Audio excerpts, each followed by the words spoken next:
안녕하세요. 저는 딸아이 하나를 홀로 키우고 있는 30대 여성입니다. 사연글 읽는 걸 스트레스의 하나로 여겼는데 제가 이렇게 사연글을 작성하게 될 줄은 꿈에도 몰랐네요. 저에게 이런 말도 안 되는 일이 일어날 줄이야. 그래도 이혼 과정이 잘 마무리가 되어 이제야 한시름 놓게 되어 이렇게 여러분께 제 이야기를 들려줄 수 있게 됐어요. 저와 남편은 5년의 연애 끝에 결혼한 케이스예요. 그만큼 서로의 장단점을 알고 있었기에 신중한 결혼이었지만 연애와 결혼은 다르다는 말을 실감한 결혼이기도 했죠. 저는 그리 잘 사는 집 딸은 아니지만 사회 초년생 때 부모님이 돌아가셔서 유산이 좀 있었어요. 결혼 기간 동안에는 그 부분을 남편에게 말하지는 않았죠. 왜냐고요? 남편은 돈을 너무 사랑하거든요. 일명 과시욕의 현신. 그런데 결혼하고 보니 시댁에도 과시욕의 현신이 한 분 더 있더군요. 바로 우리 시모였어요. 시모는 제가 부모가 없다는 것도 친정에 돈이 없다는 것도 무척이나 싫어하셔서 결혼을 엄청 반대했어요. 그때 그냥 관뒀어야 했는데 제가 콩깍지가 단단히 쓰였는지 그때는 그놈이 좋아서 빨리 결혼이 하고 싶었죠. 그때 나로 돌아간다면 절대 하지 않을 결혼이라는 선택. 그 선택 이후 제 삶은 180도로 달라졌어요. 결혼 직후 알게 된 그놈의 다른 얼굴은 놈팽이였어요. 그리고 잡은 물고기는 거들떠도 보지 않는 쓰레기 같은 인간이기도 했죠. 남편의 그런 모습은 제가 시모와 부딪힐 때마다 드러났어요.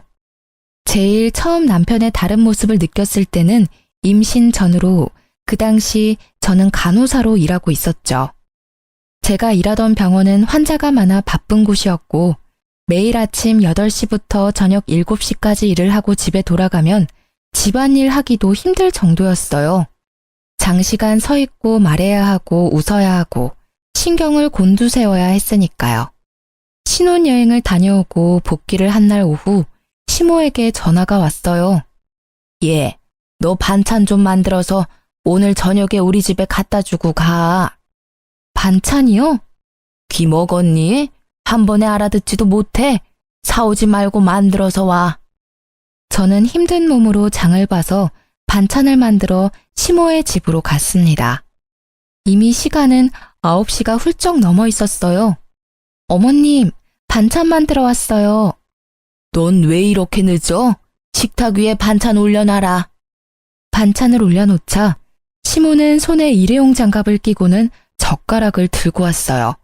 그러더니 제가 만든 반찬의 냄새를 맡고 한 입씩 맛보더군요. 어쩜 이리 하나같이 맛이라고는 없니? 이래가지고 내 아들 아침밥이나 제대로 만들어 주겠어? 그러면서 제가 보는 눈 앞에서 제가 방금 만든 반찬을 음식물 쓰레기통에 탈탈 털어넣기 시작했어요.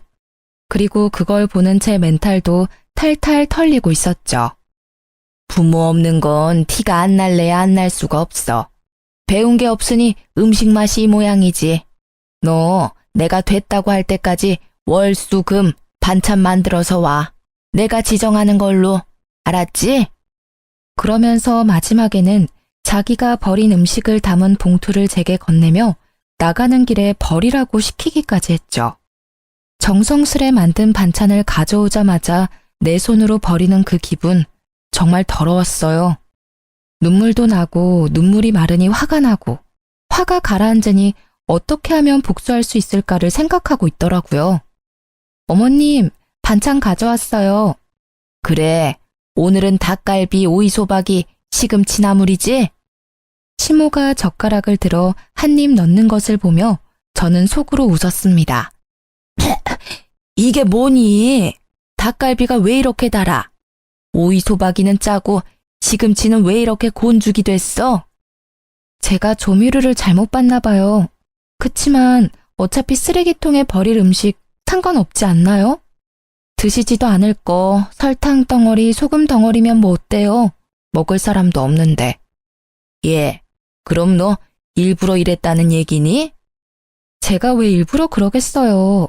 어머님이 제 음식을 일부러 버리는 게 아닌 것처럼 저도 일부러 그런 건 아니에요. 말하는 것 좀 봐. 음식 버린 게 그렇게 화났어? 그럼 음식을 맛있게 해와. 그러면 내가 버릴 리가 있겠어? 네가 못 배운 걸 왜 내 탓을 하고 난리니? 어머님도 못 배운 티가 나세요. 누가 음식을 그렇게 함부로 대해요?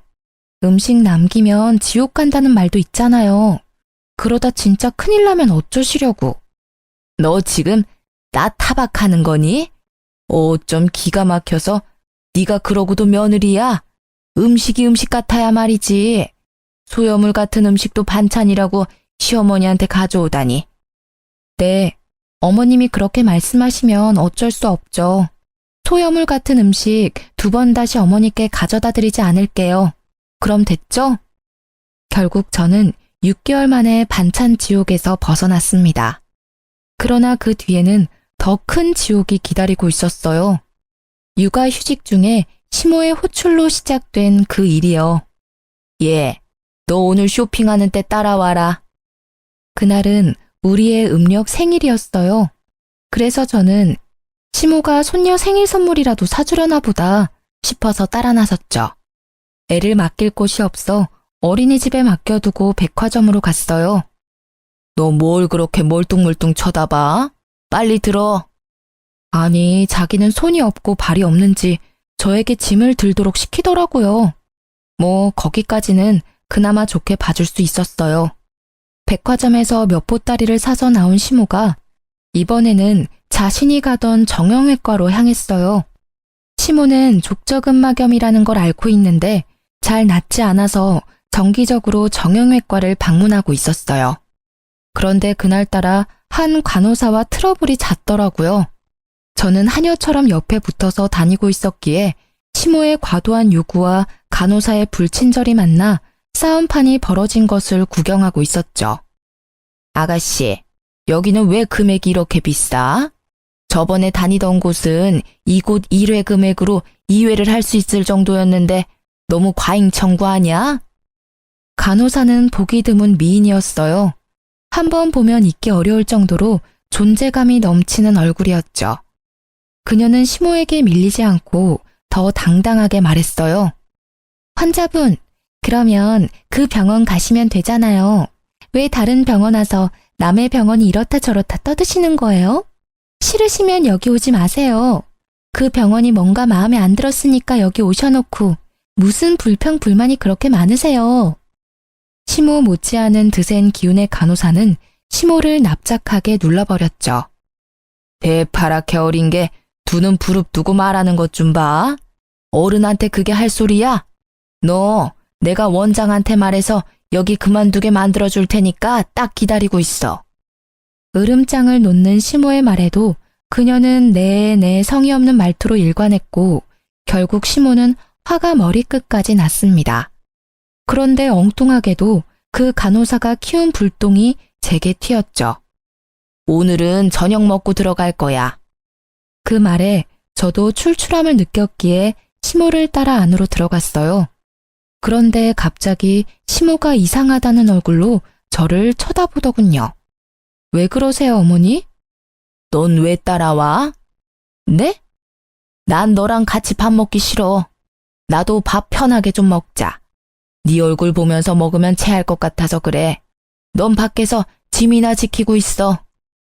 그 순간 진짜 손이 벌벌 떨리는 게 시모의 뺨을 날려버리고 싶은 기분을 참느라 심호흡을 몇 번이나 했는지 몰라요. 짐이나 지키고 있어라? 아우 진짜.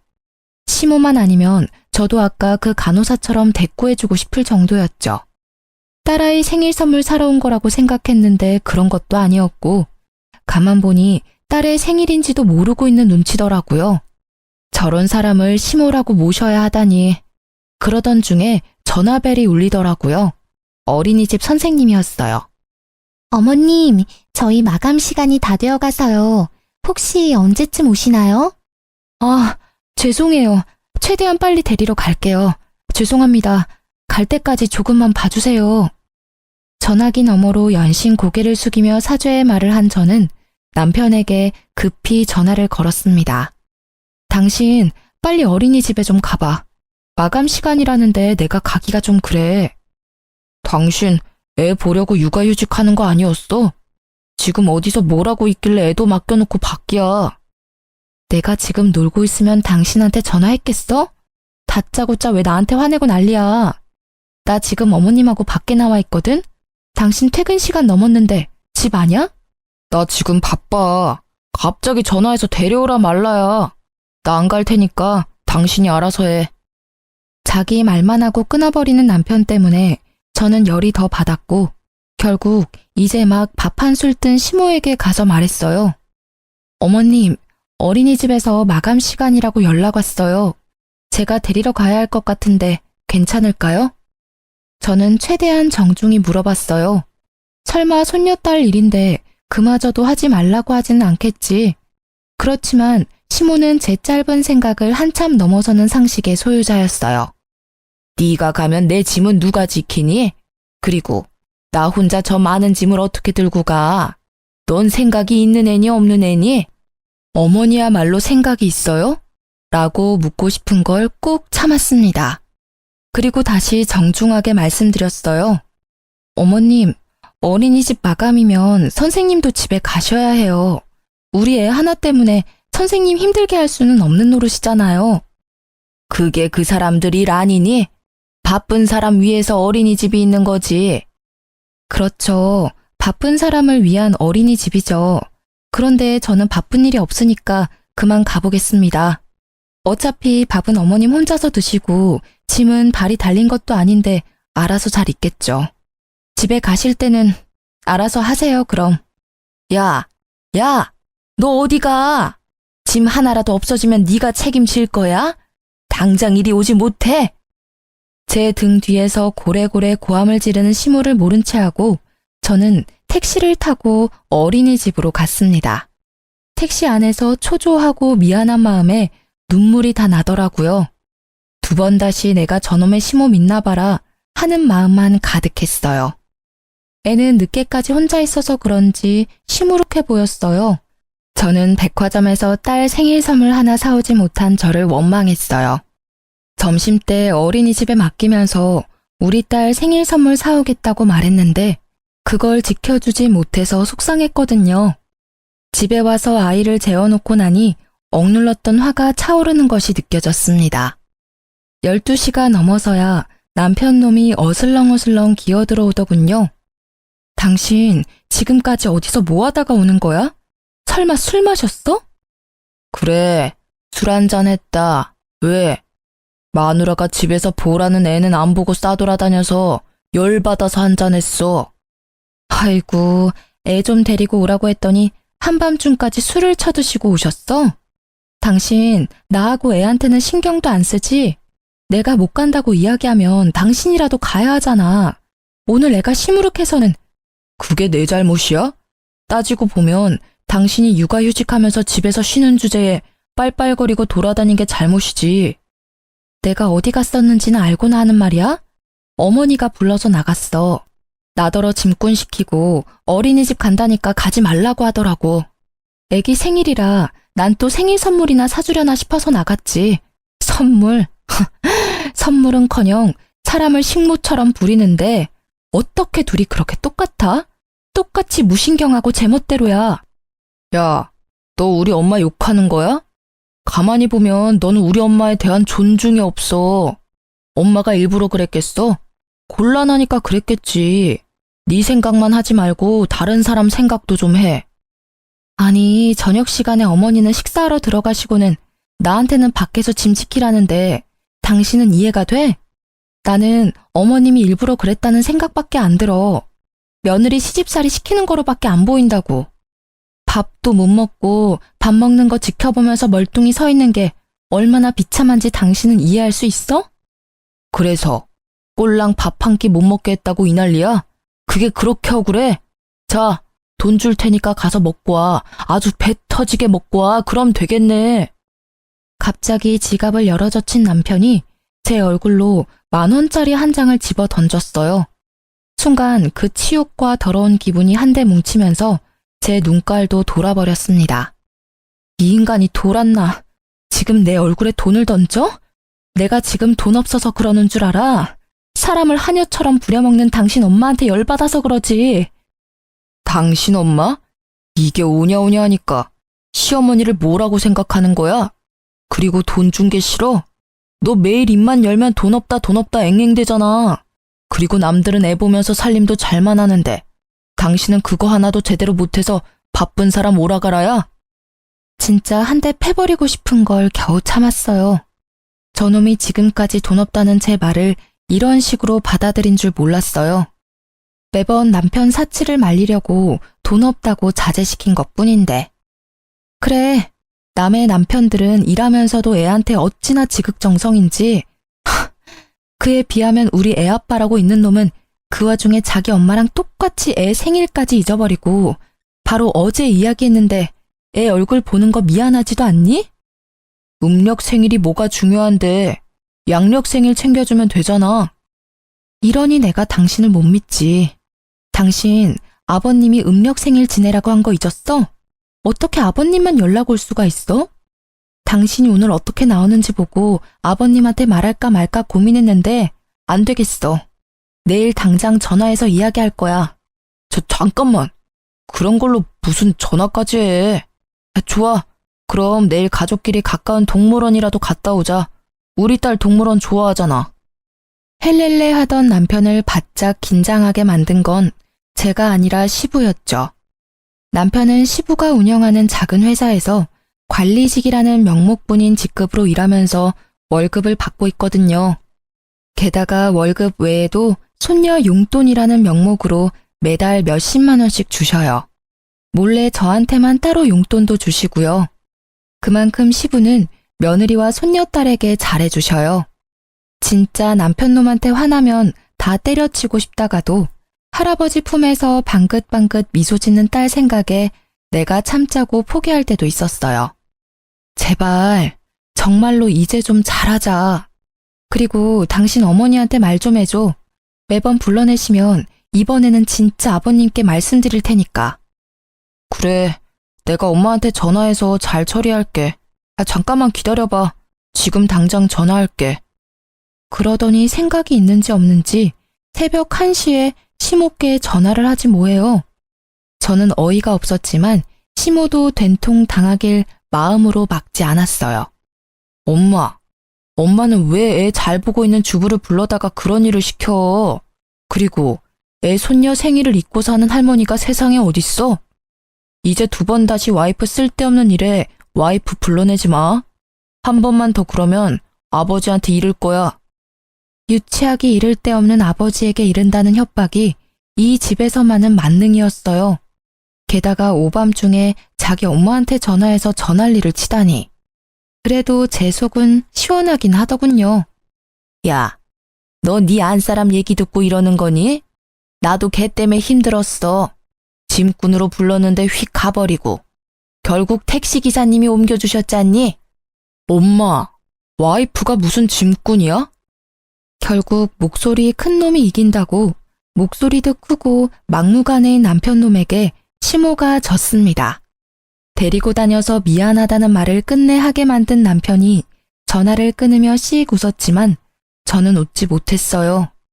아까 전에 남편이 던진 10,000원의 기억이 계속 머릿속에 남아 있었으니까요.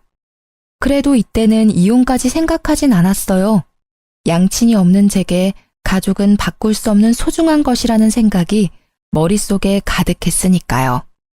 그런 제게 이혼의 계기를 심어준 건 다른 사건 때문이었어요. 딱 하루 양친의 성묘를 가기 위해 남편의 차를 빌렸을 때였어요. 그날도 남편은 바쁘고 애를 봐줄 사람은 없어서 제가 아이를 데리고 가야 했거든요. 카시트가 있는 남편 차에 올라탔다가 아이가 떨어뜨린 장난감을 주워주려고 고개를 숙였는데 제 눈에 뭔가 반짝이는 게 보이더라고요. 들어 올려보니 팔찌였어요. 저는 액세서리를 별로 좋아하는 편이 아니라 제 것은 분명히 아니었는데 그 여성이 착용할 것 같은 디자인은 납골당 다녀오는 내내 찝찝하게 머릿속을 맴돌았어요. 설마 이놈이 바람까지 폈겠어? 아니야. 직장 동료가 회식 때 탔다가 흘린 걸지도 모르지. 고민하던 저는 정면 돌파를 선택했어요. 여보, 당신 차에 팔찌가 있는데 누구 거야? 어? 어떻게 생긴 건데? 내 차에 있는 거면 엄마 거 아닐까? 생각보다 태연하게 답하는 남편의 모습에 의심이 살짝 누그러졌지만 혹시 몰라 시모의 집으로 향했어요.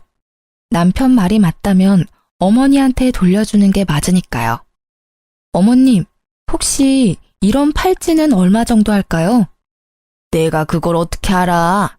근데 너 팔찌 샀니? 애 보는 엄마가 무슨 팔찌야? 게다가 딱 봐도 싸구려처럼 보이는데. 하긴 너한테는 딱이긴 하네. 말 한마디 한마디에 빈정거림을 싣는 재주를 가진 시모를 제쳐두고 저는 제게 거짓말을 한 남편에 대한 찜찜함을 견딜 수 없었어요. 팔찌에 대해 알아보니 요즘 젊은 사람들이 선호하는 브랜드라고 하더라고요.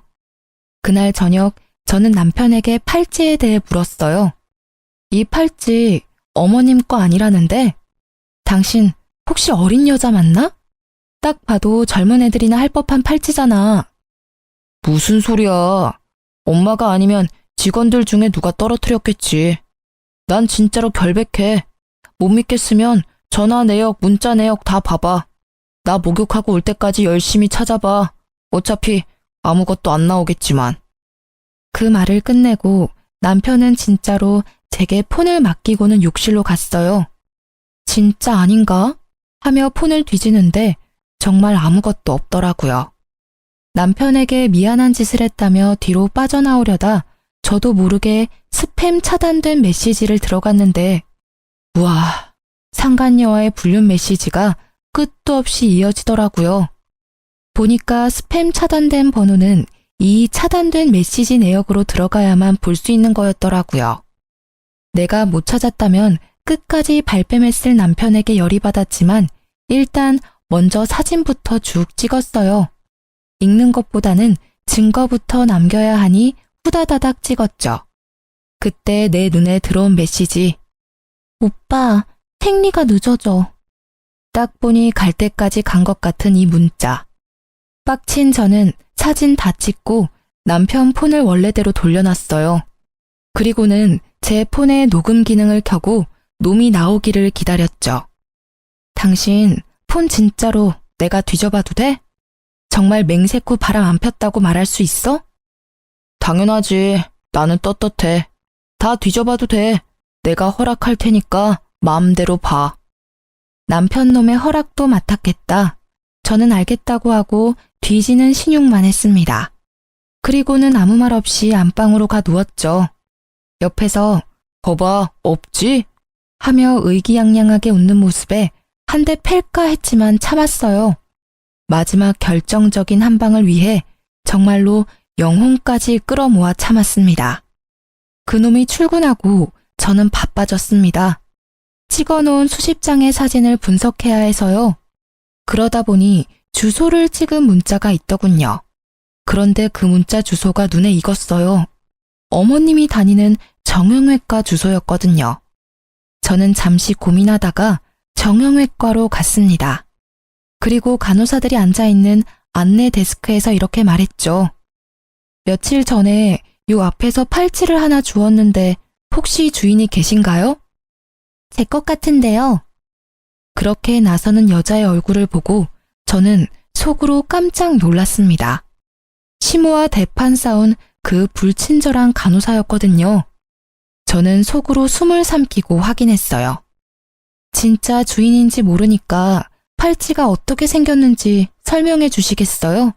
똑같으면 제가 드릴게요. 로즈골드의 체인이고요. 꽃 모양이에요. 큐빅이 꽃에 4개 정도 박혀있고. 정확한 설명이었습니다. 저는 드디어 남편놈과 바람핀 상간녀를 잡았어요. 그러나 당장 그 앞에서 난리치지는 않았어요. 그러면 복수가 아니잖아요. 저는 그녀에게 돌려주고는 전화번호를 하나 받아놨어요.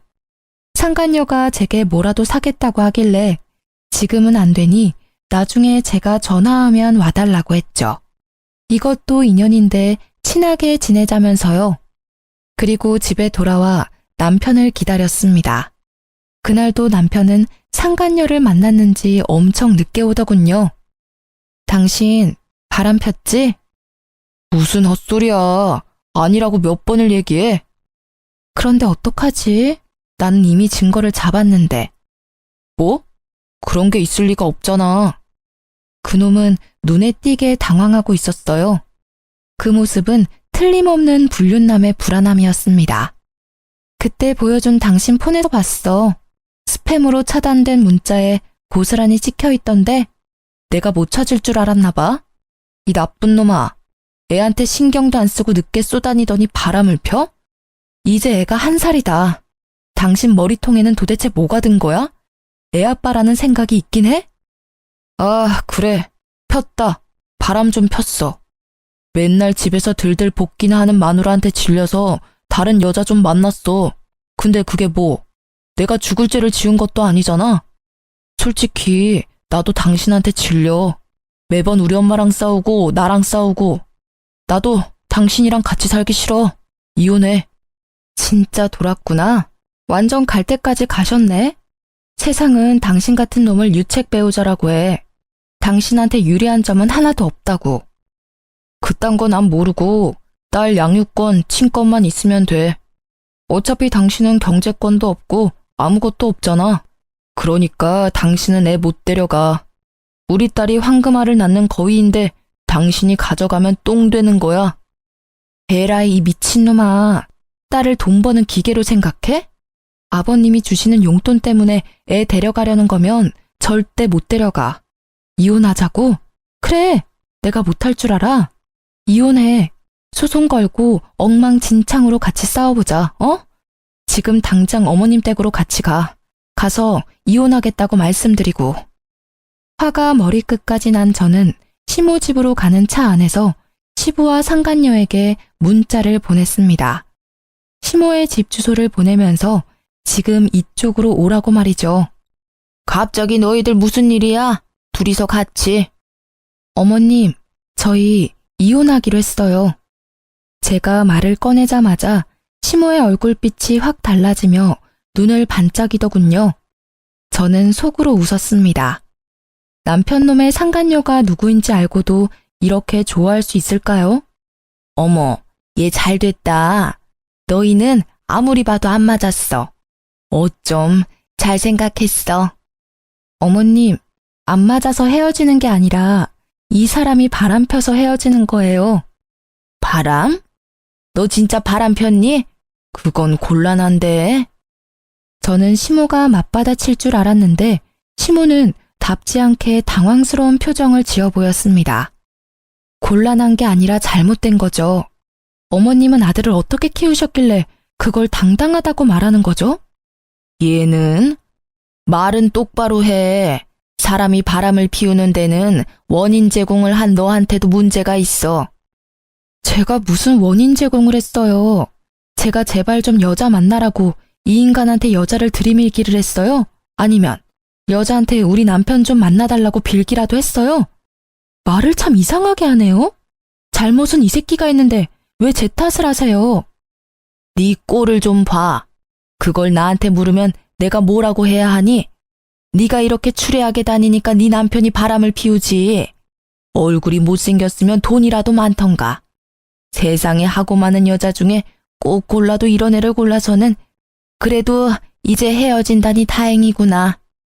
그게 무슨 소리야? 방문이 열리고 시부가 들어왔습니다. 시부의 얼굴이 열을 받아 벌겋게 달아올라 있었고 시모의 얼굴은 새파랗게 질렸습니다. 야, 너 바람 폈어? 진짜 바람 펴서 며느리랑 헤어지는 거야? 그게 바람을 핀 게 아니라 성격이 안 맞아서 헤어지는 거예요. 매번 엄마랑 싸우고 저랑도 안 맞고. 대신 애는 제가 데려올 거예요, 아버지. 아버님, 그이에게 상간녀가 있더라고요. 이게 바람 핀 게 아니면 뭐겠어요? 그 여자랑 결혼하겠다고 저랑 헤어지겠대요. 멍청한 놈, 전화에 몹쓸 놈. 핏줄 어디 안 간다더니 지 어미랑 똑같은 짓을 해? 네 어미랑 내가 왜 별거 중인지 몰라서 그런 짓을 해? 여보, 지금 며느리는 저희랑 급이 안 맞아요. 친정에 부모도 없고 돈도 없고 그렇다고 예쁘기나 해요? 그 입 좀 다물어. 당신 그 바람기로 내가 받은 고통, 이번에는 당신 자식이 제 아내한테 그대로 저지르고 있어. 당신은 느끼는 게 없어? 그러고도 당신이 어미야? 아버지, 이 사람이 매번 어머니랑 싸워서. 내가 바보냐? 며느리한테 다 들어서 이미 알고 있다. 하나부터 열까지 네 어미와 네가 잘못한 짓을. 네 어미가 그런 짓을 저지르면 너라도 네 처를 감싸고 위로해야지. 아이고, 자식 새끼라고 하나 있는 게 모질이가 따로 없어. 이유가 어찌 됐든 둘 다 이혼하기로 한 거 그냥 허락해주고 재혼시켜줘요. 새로 들일 애는 집도 꽤 살고 애도 참아대요. 이놈의 옆했네. 끝까지 반성은커녕 불난 집에 부채질만 해? 좋아. 그렇다면 나도 이제껏 질질 끌어온 일을 해결해야겠지. 오늘부터 당신에게 주던 돈은 다 끊을 거야. 아니 여보, 그럼 저더러 어떻게 살라는 말이에요? 그리고 너, 내일부터는 다른 직장 구해봐. 내 회사에 네 자리는 이제 더 이상 없을 거다. 아버지, 일을 그만두게 하신다뇨. 한 번만 봐주세요. 뭐? 봐줘? 나는 이미 결정했다 이놈아. 이 집안의 바람으로 이런 일 일어나는 건 마지막이어야 할 거야. 아니면 내가 진짜로 이번에는 당신이랑 이혼하고 아들놈 호적에서 파버릴 테니까. 아버지, 아버지는 도대체 누구 편이에요? 내가 저 여자랑 안 살겠다는데 왜 아버지가 이 난리시냐고요? 이놈이 그래도 제정신을 못 차리지. 내가 왜 난리냐고? 내가 내 손녀딸 할아버지라서 그렇지. 니놈한테 무슨 아빠 자격이 있어? 귀한 딸 팽개 쳐놓고 여자 만나러 다니는 꼴이 어떻게 둘이 똑같아? 치부의 분노에 찬 고함 소리가 끝나자마자 벨이 울렸어요. 저는 후다닥 뛰어나가 상간녀를 안으로 들였습니다. 제가 부탁한 순대 사오셨네요. 고마워요. 제가 순대를 너무 좋아하거든요. 자, 어서 들어오세요. 집안이 좀 어수선하긴 하지만. 거실로 들어오는 그녀의 모습에 놀란 건 남편뿐만이 아니었어요. 두 사람의 그 썩어버린 표정을 보니 제 기분이 너무 상쾌하더라고요. 게다가 상간녀는 남편과 시모를 쳐다보더니 망했다는 표정으로 그 자리에 서 있었어요. 망했겠죠. 자기가 그렇게 업신여기던 민폐 환자가 여기 딱 서 있는데. 왜 네가 여기 와? 나 팔찌 찾아주신 분이 이분이셔. 뭐? 팔찌? 그래, 그 팔찌. 망할 당신이 나한테 거짓말했던 그거 어머님 거 아니었더라? 그래서 내가 주인 찾아줬어. 그리고 이참에 여기에 불렀지. 관계자들 다 모였으니까 이혼 얘기 이제 해보자고. 제 말이 끝나기도 전에 시모는 발광을 했습니다. 거의 발작 수준이었죠. 그것도 이해는 가요. 시모를 하찮게 여긴 간호사잖아요. 물론 하찮은 사람이긴 하지만 대놓고 그런 대우를 당한 게 처음이라. 예, 너 만난다는 여자가 이 여자야? 미쳤어, 미쳤어. 이 여자 절대로 안 돼. 도대체가 너는 보는 눈이 왜 이렇게 없어? 게다가 순대 내가 제일 질색하는 걸 들고 왔잖아. 엄마가 어떻게 얘를 알아? 두말 안 해. 나는 이 애는 허락 못해. 같은 값이면 그나마 조금이라도 순종적인 며느리가 낫지. 어머님, 제가 왜 남아있으리라고 생각해요? 저 나갈 건데요. 이제 와서 버스 잡아도 늦었어요.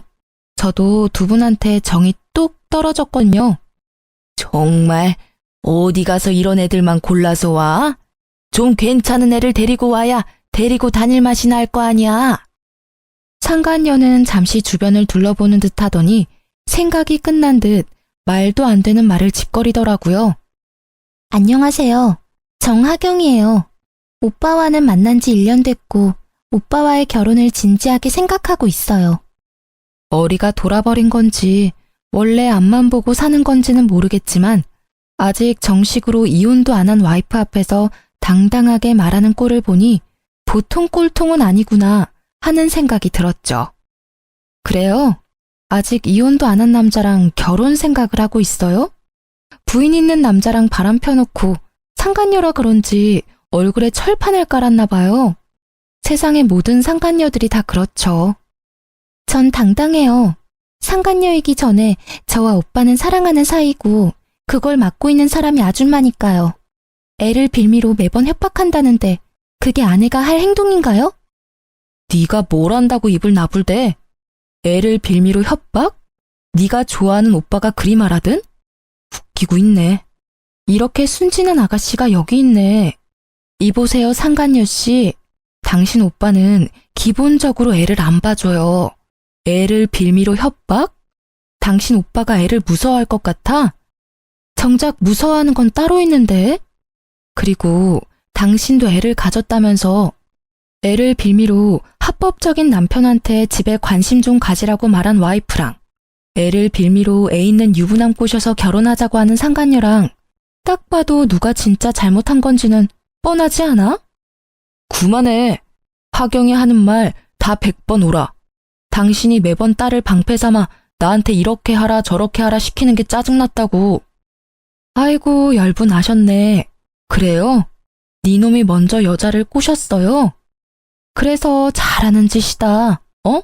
어린 여자 임신시키고 나니 늙은 마누라는 필요 없다 이거지? 그래. 당신 같은 늙은 호박 나도 필요 없어. 헤어지자니까 왜 사람들을 불러 모아서 일을 크게 만드는데? 아, 제발 나랑 헤어져 줘라. 어? 알았어. 헤어져 줄게. 그치만 어머님도 아버님도 아셔야 하잖아. 우리가 왜 헤어지는지, 누구에게 잘못이 있는지, 누가 가정을 파탄냈는지. 말만 하면 다 내 탓이지. 그러는 너는 도대체 뭘 잘했다고 그렇게 큰 소리야? 나 잘한 거 없어. 그치만 잘못한 것도 없지. 나는 지금 횡단보도에서 신호 지키며 서 있다가 뺑소니 당한 기분이거든. 잘못한 게 없어? 매번 엄마랑 싸우고 나한테 이빨 들이댄 게 누군데? 엄마가 처음부터 당신이랑 결혼 반대할 때 알아봤어야 했어. 야, 돈 없이 커서 궁상 맞은 것도 하루 이틀이지. 어떻게 매번 돈 없다고 나를 들들 볶을 수가 있어? 망할 남의 편이 꺼낸 그 말이 비수가 되어 제게 꽂혔지만 저는 저놈 등 뒤에 칼 꽂을 생각에 기분이 더 좋아졌어요.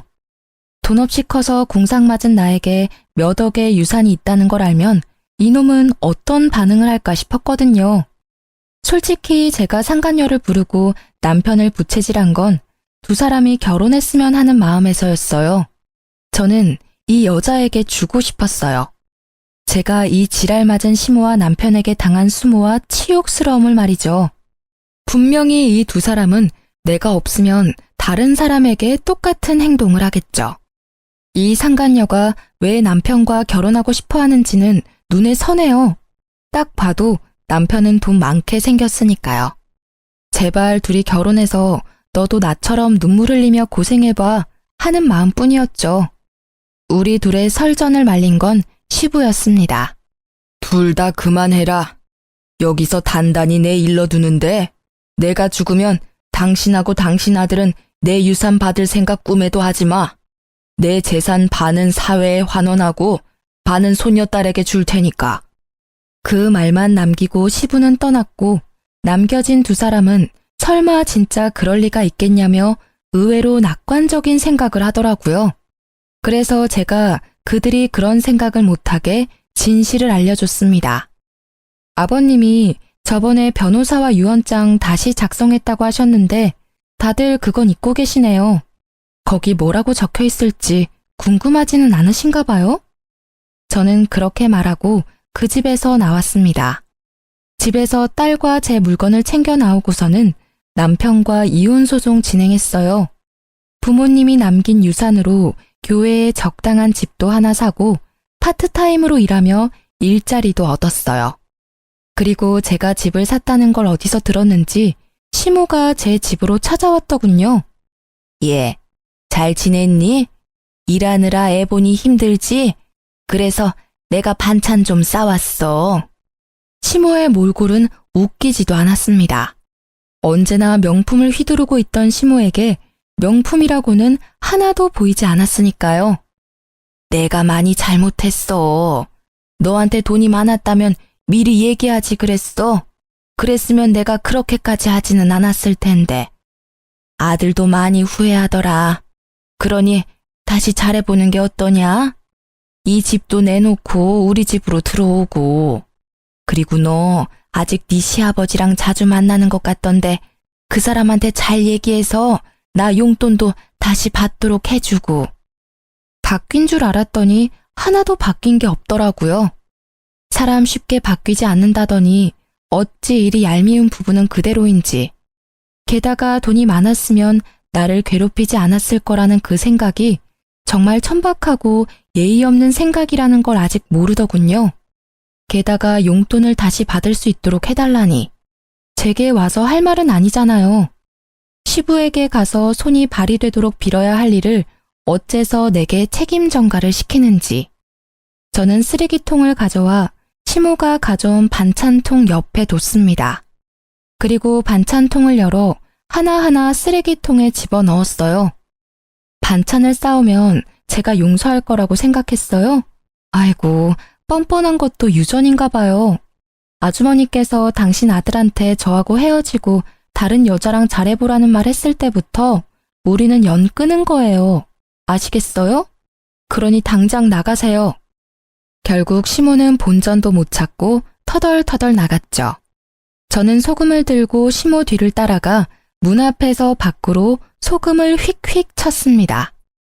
아주 재수가 더러우려니 이런 일을 당하고. 제가 치는 소금에 어이없는 듯 바라보는 시모를 보며 저는 문을 쾅 닫았습니다. 속이 어찌나 시원하던지. 이 정도쯤 했으면 다시 찾아오지는 않을 거라 생각했는데 다음날 그 인간이 찾아왔더라고요. 남편은 집안에 들어오더니 생각보다 잘 사는 모습을 보고 놀란 것 같더라고요. 그러더니 그 짜증나는 낯짝으로 실실 웃으며 말하더라고요. 엄마가 당신 집에 다녀갔다는 이야기 듣고 들렀어. 잘 살고 있는 거 보니 좋다. 혹시 이혼 다시 생각해 볼 생각 없어? 당신이 원하면 나도 그 여자랑은 인연 끊을게. 내가 왜 당신 같은 놈이랑 다시 재결합을 생각해야 해? 이보세요, 아저씨. 정신 똑바로 차리세요. 지금 그 말부터가 이미 아웃이라고요. 뭐? 내가 원하면 그 여자랑은 인연을 끊어? 야, 이 모자란 놈아. 네가 최소한 나하고 재결합을 운운할 생각이었으면 그 여자랑 인연을 먼저 끊고 나한테 와야지. 순서가 한참 바뀌었잖아. 지금 살고 있으면서 무슨. 아서라. 네가 억만금을 들고 와도 너랑 다시 재결합은 안 해.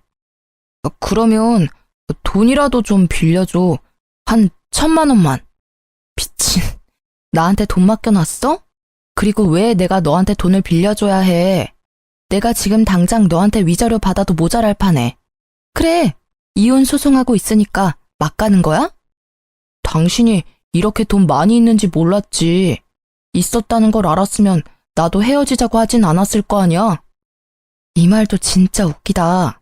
뭐? 돈이 있으면 헤어지자고 하지는 않았을 거라고? 그리고 상간녀랑 분류는 계속 했을 거고? 그게 더 지옥이었겠네. 이러고 보니 내가 너랑 이혼을 결심한 게 올해 들어 제일 잘한 일 같아. 당신이 맨날 돈돈거리니까 내가 다른 여자한테 간 거잖아. 그 부분은 당신이 잘못했다고 생각해. 나 모아놓은 돈도 없는데 일자리도 잃었어. 아버지가 퇴직하고 다른 데 알아보라고 해서. 퇴직금은? 그건 아버지가 내 차 가지고 가셔서 새로 차 샀어. 지금 당장 밥 사 먹을 돈도 없어서 힘들다고. 당신 돈 많아 보이니까. 진짜 달라지지 않은 그 허세와 과시욕에 저는 속으로 혀를 찼습니다. 퇴직금은 못해도 5천 정도는 됐을 텐데 또 비싼 차를 샀겠구나 하는 생각에 웃음이 났어요. 그 상간녀는 지금 속에서 얼마나 열불이 날까 싶어서요. 그래? 그럼 어쩔 수 없네. 자. 저는 가방에서 지갑을 꺼냈습니다. 그 손끝이 흥분으로 떨리는 걸 겨우 참았어요. 언젠가 다가올 이 순간을 위해 제 지갑 안에는 1,000원짜리 10장이 빼곡히 들어가 있었습니다. 저는 그 1,000원짜리 10장을 꺼내서 남편의 얼굴을 향해 시원히 뿌렸습니다. 배고프면 나가서 사 먹어, 이 등신아. 정말 10년 묵은 채증이 내려가는 기분에 저는 숨통이 확 트이는 걸 느꼈어요. 1,000원짜리 세례에 제대로 열받은 남편은 저를 노려보더니 열받아 집을 빠져나갔어요. 그리고 시모에게 했던 대로 따라 나가서 소금을 휙휙 치고는 다시 집으로 돌아왔습니다. 그 뒤로 그 사람들은 제 집에 찾아오지 않았어요. 그 자존심만 센 인간들에게 저희 집은 치욕과 수치스러움의 기억이니까요. 나중에 시부에게 들어보니 시부가 시모 집을 팔아버리는 바람에 상간녀와 전 남편 시모가 함께 살게 됐나 봐요. 그 상간녀도 대단한 게 시부의 재력이 탐났는지 언젠가 시부가 전 남편을 다시 거둘 거라는 생각 때문이었는지 셋이 같이 살기로 했다더군요. 하지만 전 남편과 시모는 그런 상간녀를 저 대신 봉이라고 생각했는지 하나부터 10까지 돈돈거리며 괴롭혔다더라고요. 제대로 빨대 꽂으려고 한 거죠. 나중에 두 사람이 빈털터리에 자기가 봉이라는 사실을 뒤늦게 깨달은 상간녀가 시모 명품들을 모조리 들고 도망갔대요. 시모는 상간녀를 잡으려고 눈에 불을 켜고 돌아다니다 결국 못 잡고 집에 붙어 있다고 하고요. 전 남편은 결국 일을 시작했으나 매번 잘려서 현재는 전단지 알바를 하며 살고 있다고 해요. 얼마 전에 그 동네에 들릴 일이 있었는데 다 잃고 기력까지 잃은 시모가 처음에는 못 알아볼 정도로 늙었더라고요. 그 모습에 뿌린 대로 거둔다는 말이 생각났어요. 요즘 여전히 시부와 제 딸은 자주 만나요. 재혼 생각은 글쎄요. 지금으로서는 별 생각 없네요. 사람 일 모르는 거라고 하지만 회복에 시간이 걸릴 것 같아요. 가족이 완성체여야만 행복하다고 생각한 지난날을 반성하며 단 둘뿐인 가족만으로도 행복하게 지내고 있으니까요. 긴 사연글 읽어주셔서 감사합니다.